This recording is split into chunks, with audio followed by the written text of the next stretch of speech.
Hi, and welcome to episode 48 of the Give Me a Crown Knitting, Spinning and Bits and Pieces podcast.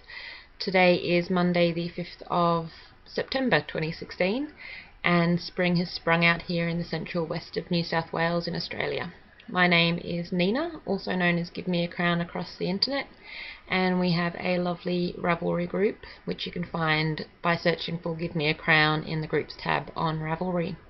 At the moment we have a Give Me Colour knit along or craft along running in the group, so that is running up until the 31st of October, and I'll chat a little bit more about that later in the show.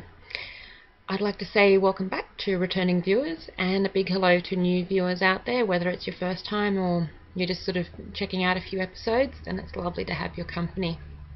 This week I don't have any spinning again, but I have ordered a few parts for my spinning wheel to sort of give it a bit of a check-up and some much needed maintenance, and I'm sure that I'll be spinning again pretty soon. So I do have a finished object of sorts, which I'll explain shortly, and I have a bunch of works in progress, and I'll also have a bit of chatter at the end about village life out here. So my finished object is this. So this is something that some of you may already recognise, and it is my Untitled cardigan, which is a paid for pattern on Ravelry by Finnish knitwear designer Supi Simola. And the pattern is available in both Finnish and English, and I knit this back in February. But it was just at a time when I was getting ready to move from Sydney to where I am now, and just with the move and everything that was going on, I finished my knitting, but I just couldn't get around to finding some buttons for it.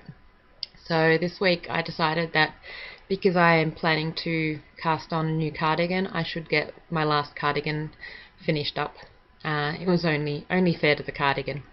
And I really wish I'd have done this earlier because it's a fantastic cardigan.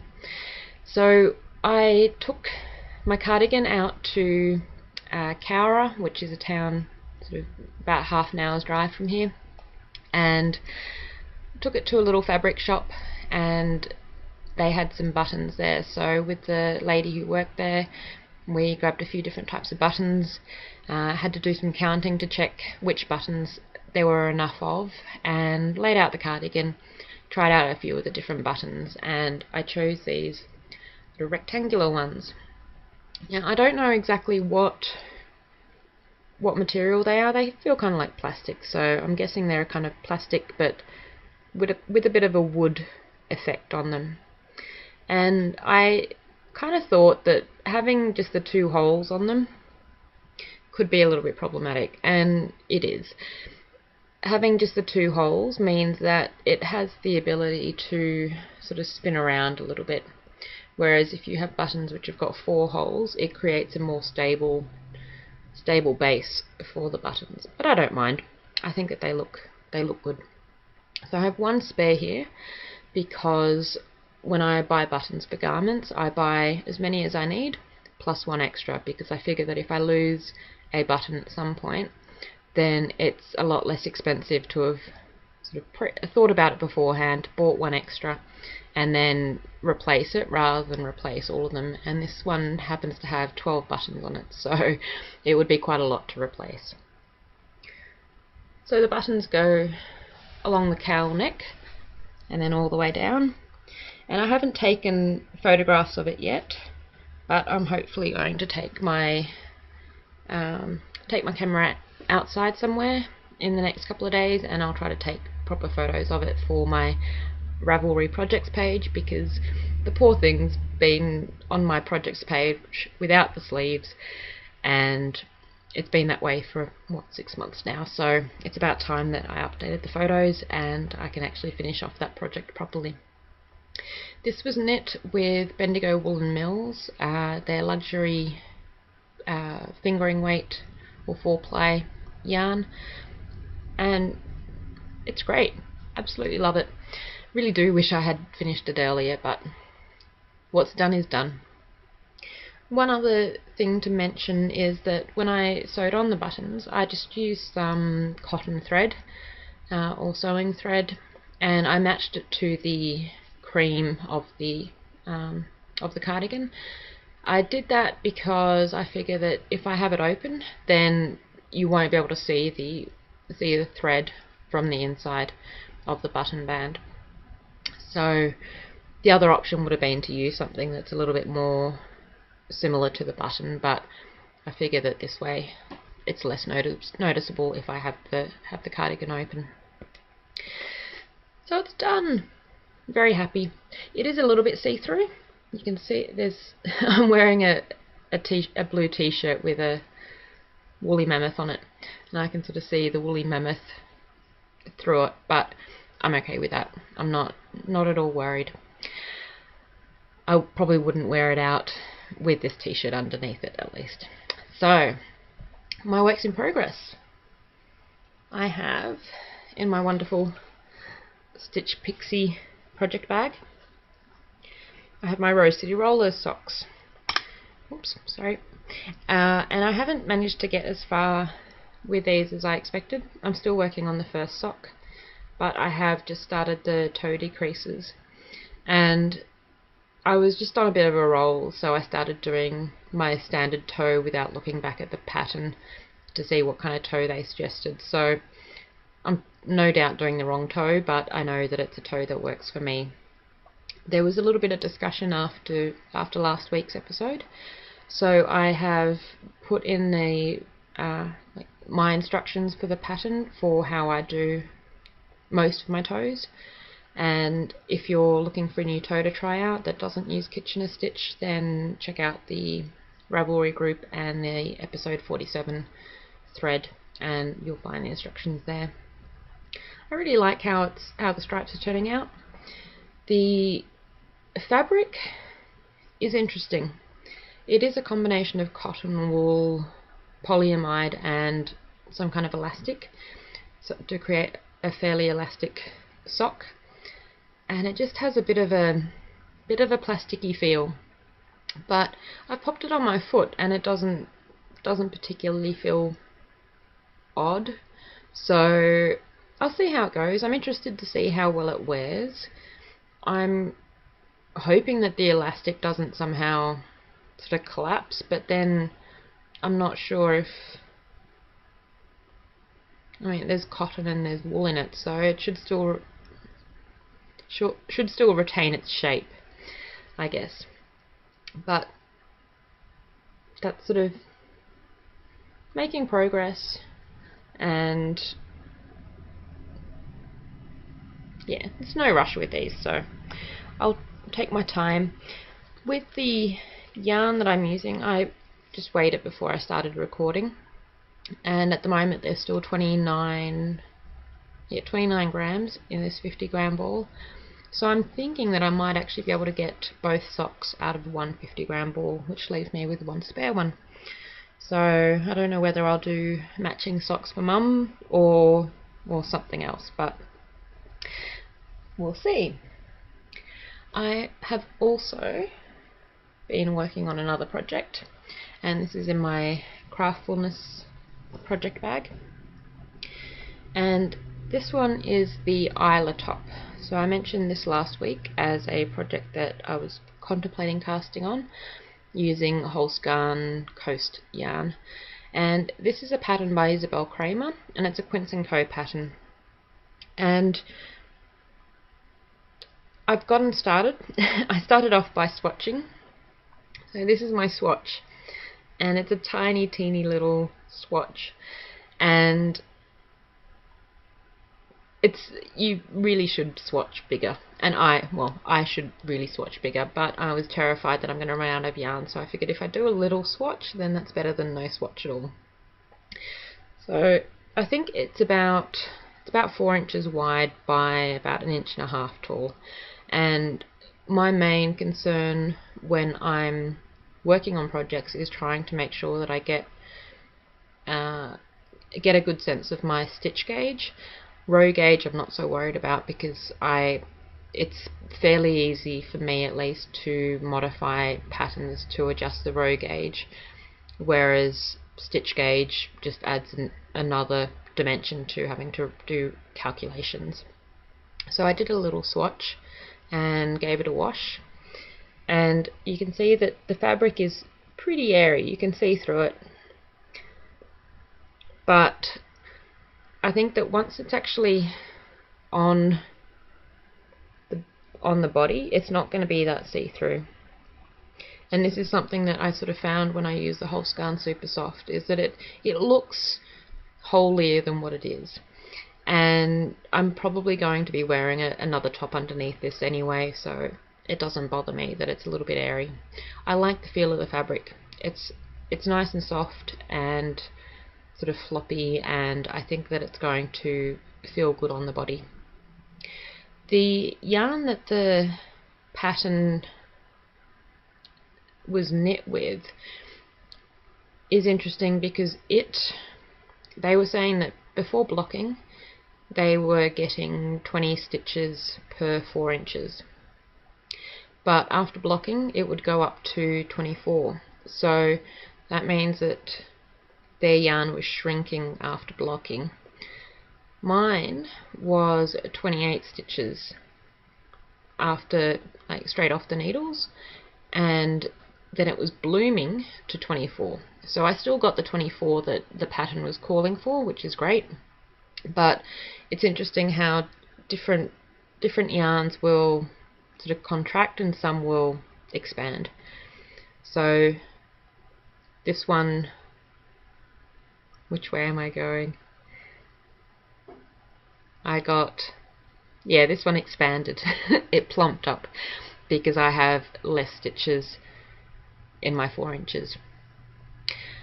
It took a little bit of thinking and pondering and hoping to get here, but thankfully after washing and blocking and patiently waiting for it to dry, it came out at exactly what I wanted it to, and I decided to just go with that.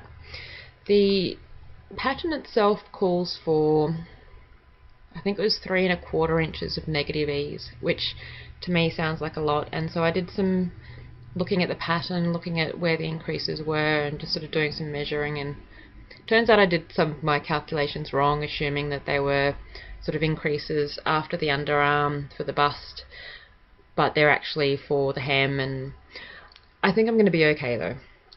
And I have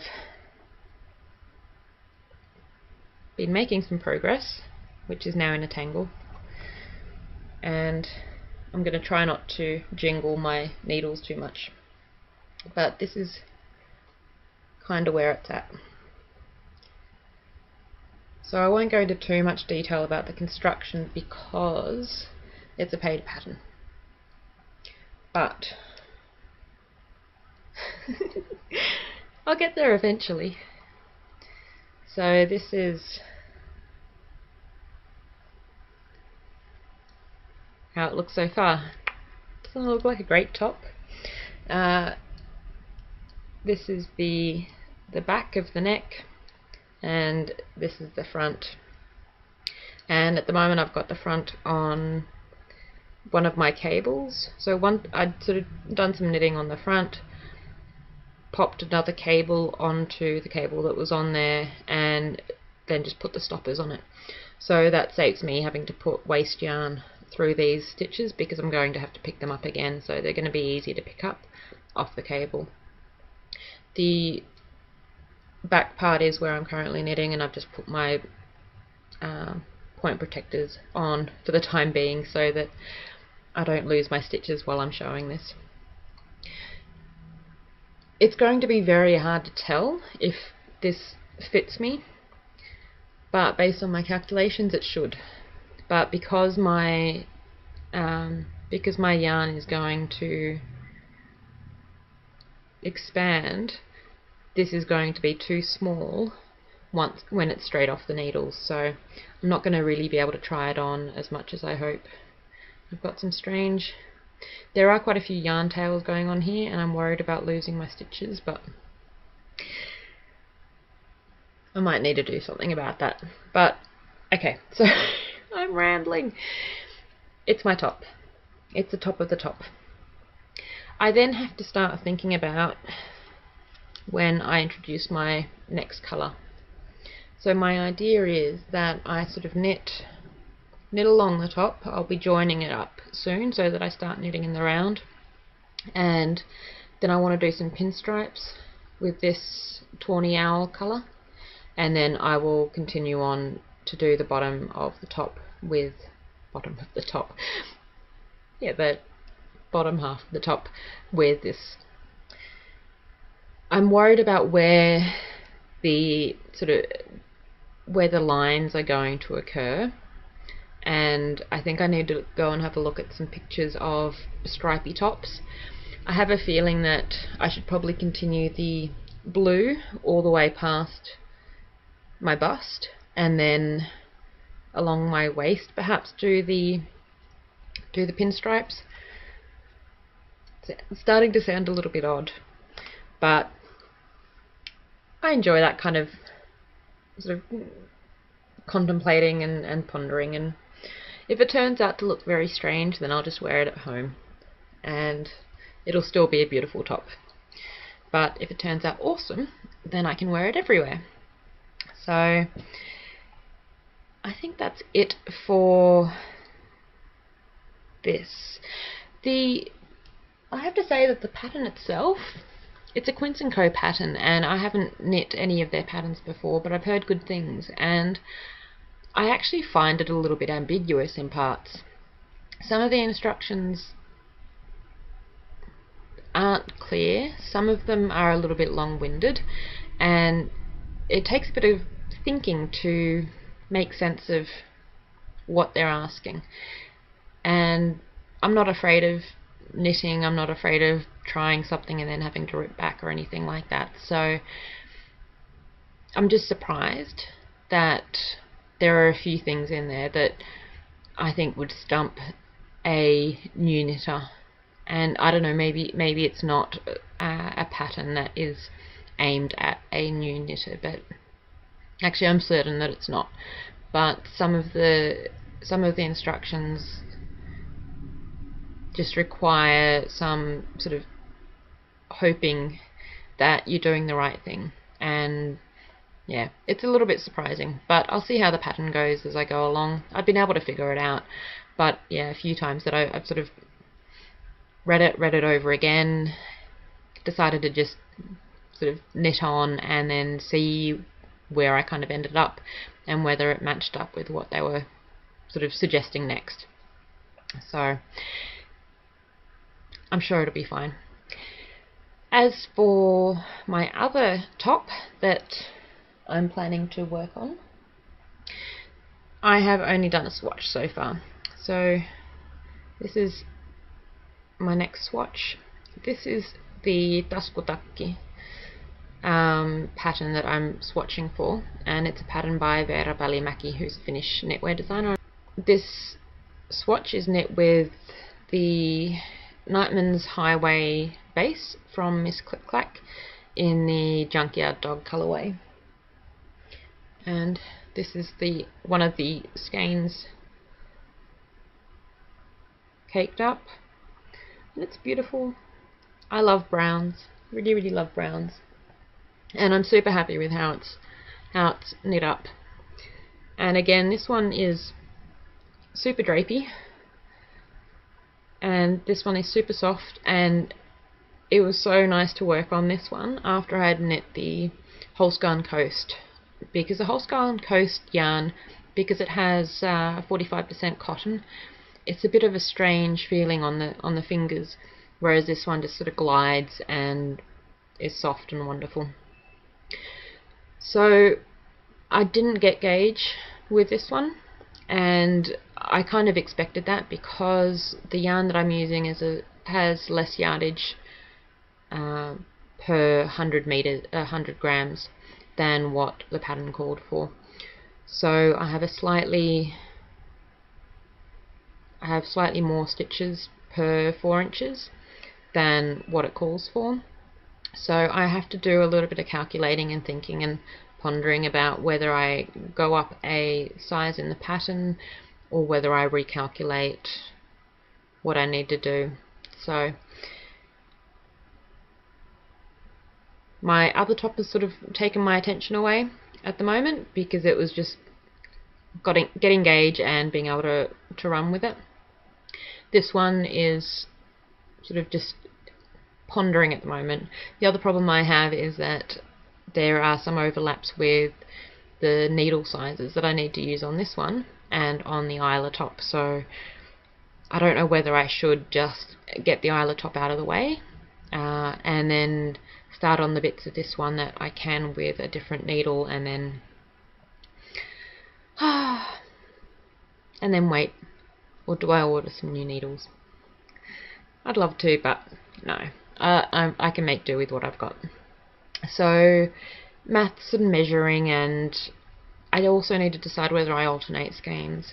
I really like how this swatches knit up, but because of the majority of the brown, I'd be worried that if some of the skeins are a slightly different sort of saturation, then I may end up with stripes. So I have a feeling I'm going to have to alternate throughout the whole of the cardigan.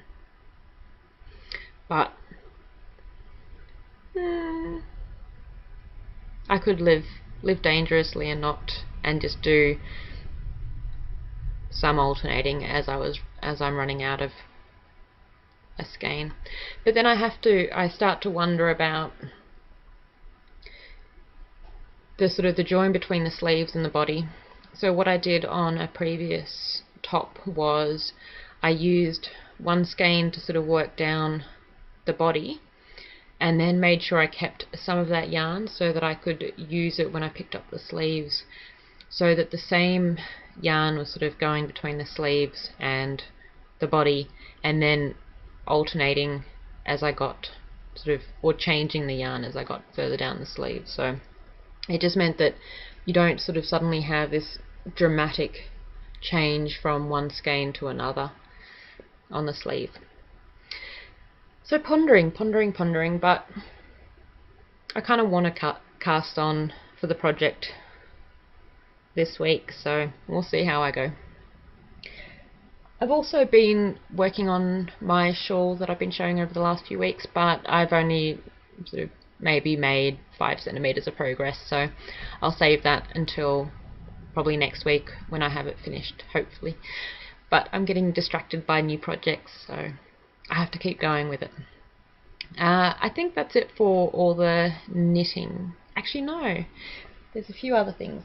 So the Give Me Colour knit along has got me thinking about all sorts of colour projects and what have you. So my Isla top is going to be sort of my main entry considering I can't enter the knit along for the Give Me Colour knit along, but I'm also looking at some potential other projects. So a few that I've bumped into that I thought I'd share. So this is Blossom Field by Meg Gadsby, and it's a beautiful shawl, and this one that she's knit has been done from the Blossom Field, from the Dingo Dye Works Softies range. So there's actually 2 different colorways going on in the sort of the body of the shawl and then the lace section. So that's a beautiful pattern. She's also recently released the South Beach shawl, which has many colours going on and looks like a wonderful warm shawl. And another pattern that I'm interested in doing is this Echoes from Karelia by Taskutakki. This is a pattern in both Finnish and English, and it's a colourwork sock with a bit of cable, and it's free. And the reason I'm interested in it is because it's beautiful, but also it says that Echoes from Karelia sock pattern is a tribute to my mother's North Karelian heritage. And my understanding of Finnish history and the regions is not as good as it should be, but Karelia is an area that is both on the Finnish and the Russian side. It used to be Finnish throughout, but back back in sort of the 1940s, I believe, the border was shifted and Russia took part of Karelia, and North Karelia, to my understanding, is on the Finnish side. My own family, my relatives, were from the side that Russia took over, so they lost their land, they lost their home, and were resettled in other parts of Finland. So to me, the idea of doing a Karelian sock is interesting. I don't know how similar the North Karelian North Karelian handcrafts are to the handcrafts of the other parts of Karelia, because it was a large, well, it still is a large area, but yeah, there are sort of different languages that have been spoken in those different areas, and I don't know enough about it, but I am part Karelian, and so to me the idea of doing something Karelian is interesting. So I might be working on those socks. I think that's about it for the knitting. Yes. So I'll just have a little bit of chatter at the end here about village life. So if you're not interested, thank you for watching. But if you are, then we've sort of gone from rain to sunshine to rain to sunshine. Spring is definitely on the way. We've got wild cherry trees in bloom around the village, or at least I think they're wild cherry trees. They sort of googled them and had a bit of a look and tried to figure it out, and I'm pretty sure that's what they are. This sort of area of New South Wales is well known for its cherries, and I think there's a cherry festival coming up soon in Cowra, and yeah, so there are cherries, I don't know, I guess grown and wild, but the trees around here seem to be the wild variety. So I'll pop in a bit of footage at the end of some of the trees. I tried to get close, but there's so many bees buzzing around in them, so it's a little bit scary. I'm still scared of the birds. I've been trying to be brave, walking around some of the parts of the village, but every time I hear wings flap, I find myself flinching and worrying that a magpie is going to attack me.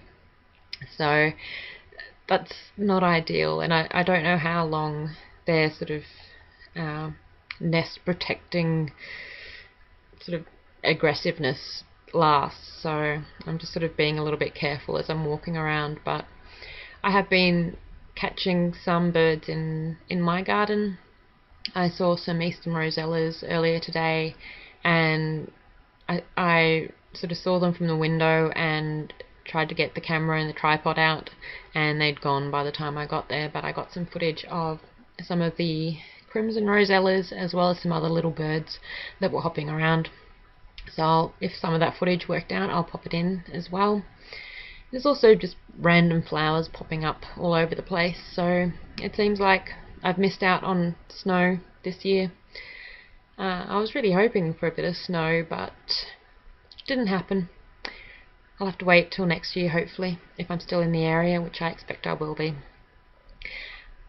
I think that's it. Nothing much else is going on. Nope. Nothing that I can think of. Just working away, getting things done, marvelling at spring. Yeah, it's a pretty gentle and quiet life out here, which is suiting me perfectly well at the moment. So, if you are interested in colour work, come along and join the Knit Along in the Ravelry group. I think that's it. I hope you're having a lovely week. I hope you're getting lots of crafting time, enjoying yarn, fibre, whatever takes your fancy. And I'll see you soon.